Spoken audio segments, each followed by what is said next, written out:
I'm Luke Danny Blue from Seagoat Astrology, and this is part 2 in a series called How to Woo a Blank. It's basically all about the astrology of romance, how to make astrology work for your love life in about 3 minutes or less. And today we are looking at how to woo a Taurus, perhaps the holy grail of wooing. If you happen to know your crush's Venus sign, so let's say you have a crush on someone who's an Aries or a Pisces, whose Venus is in Taurus. Well, a lot of this stuff is also going to be true for the person who has Venus in Taurus. Maybe not all of it, but most of it. So there's 3 parts to this. The first part is what you need to know about a Taurus. So you need to know what you're getting into. Part 2 is what you need to show about yourself in order to win over the Taurus. And part 3 is the dream date to ask your Taurus out on. So, part 1, what do you need to know about a Taurus? You really need to know what you're getting into with the Taurus, because let me tell you, this is a commitment. Even if all you really want to do is date a Taurus, you better be willing to make a commitment, because these guys are committers. Tauruses move slow. They do not like to be rushed or pushed. And number 2, they already know what they like. So, some signs, they don't really know what they like. They're kind of game for whatever. They're sort of like, yeah, show me who you are, and if we feel chemistry, I'll go for it. Not the Taurus. The Taurus is like, I know what I like, and I'm going to watch you to see if you are what I like. So on the one hand, it's kind of low pressure because all you have to do is really consistently show up and be yourself. But on the other hand, it's kind of high pressure because there's a good chance you're going to get rejected. Number 3. These guys are creatures of luxury. They are sensual queens who want to be treated well.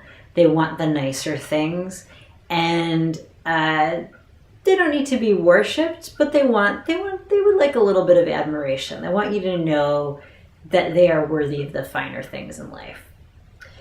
And 4th, and perhaps most important here, is these guys are charmers. They're flirts. They love to flirt.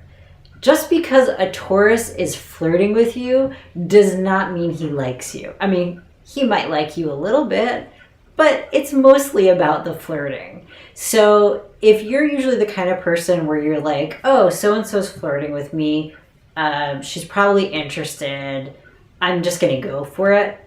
I mean, go for it, but be prepared to be rejected, because the Taurus, she just likes to flirt. She's really good at it. She's so cute.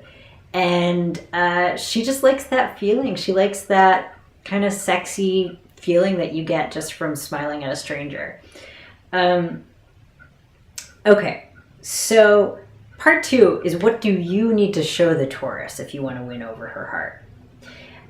Number 1, and I polled people on my Facebook page, and this is what I hear from Tauruses. Their number 1 thing they're looking for is consistency. They want to know that you can show up over time, because a Taurus is going to really invest in whatever it is that he or she chooses to do.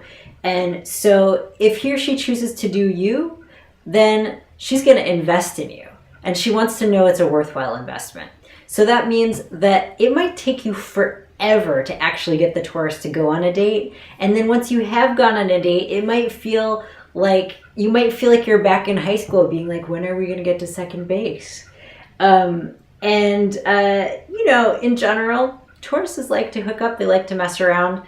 They are huge sensualists, but it still might really take a while to feel like the Taurus is as committed to you as you are to him. And that's just part of the test, basically, is that he's seeing, are you going to keep showing up? So be prepared to go on 10 really great dates, not just one really great date.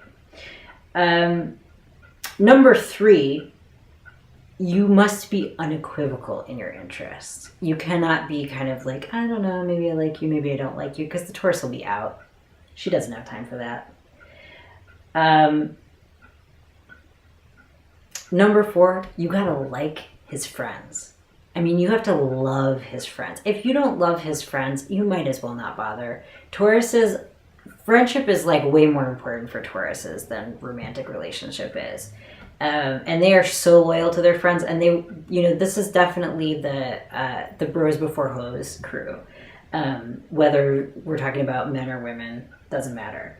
And finally, and this is probably from the Taurus's perspective most important, is financial solvency. So whether the Taurus you're interested in is like a Wall Street Taurus or a punk rock Taurus who lives in an anarchist house with no roof, your Taurus still wants to know that you basically seem like you can pay your bills. She is going to be willing to share a lot of things with you. She's going to be willing to share good food with you, beautiful art, beautiful music.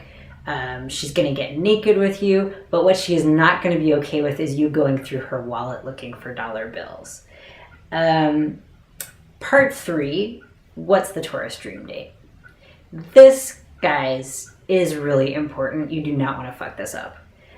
You got to take the Taurus on good dates. This is not a kind of show up in your sweatpants with no plan kind of sign. You need to take this girl or boy out somewhere fancy that's going to make them feel like $1 million. So take them to a nice restaurant. Take them to a beautiful physical environment. So take them to like a place with a beautiful view, but not one that asks them to do a lot of work or get dirty in their nice clothes. And really, you probably want to start with a group hangout, like with hanging out with their friends and treating their friends just as nicely as you treat them. That's going to show the Taurus that you really like, that you really want to know who they are, because who they are has a lot to do with their friends. And finally, this is not a person who wants to be rushed to the fucking part of sex. So you need to have time to, first of all, work on your kissing skills, because Taurus cares. You need to be ready for a long, slow, sensual makeout, because this is a very sensual sign. And if you're impatient in that department, this might not be the person for you. But basically, the risks are high with the Taurus, but if you are willing to do the work, this is someone who's going to stick with you for the long haul and make it feel good the whole way. So that's all for part 2 of how to woo a blank. Tune in next time for part 3, how to woo a Gemini. I know a lot of you guys think Geminis are crazy. Tune in to find out.